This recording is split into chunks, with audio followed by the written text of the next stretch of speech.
நாமக்கல் மாவட்டம் குமாரபாளையத்தில் 10ஆம் ஆண்டு ஜல்லிக்கட்டு நிகழ்ச்சி விறுவிறுப்பாக நடைபெற்றது.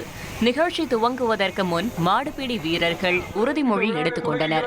பின்னர் ஆதி திராவிடர் நலத்துறை அமைச்சர் மதிவேந்தன் உள்ளிட்டோர் முன்னிலையில் கொடியசைக்கப்பட்டு 350 மாடுபிடி வீரர்கள் 800 காளைகளுடன் ஜல்லிக்கட்டு தொடங்கி நடைபெற்று வருகிறது.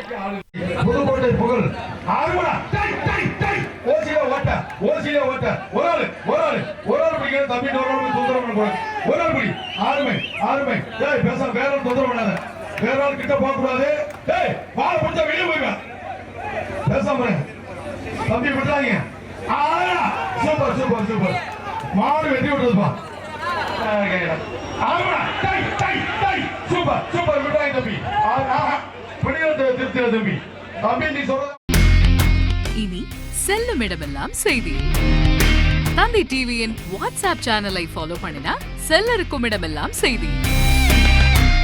இதோ QR கோட் இப்பவே ஸ்கேன் பண்ணுங்க, ஃபாலோ பண்ணுங்க.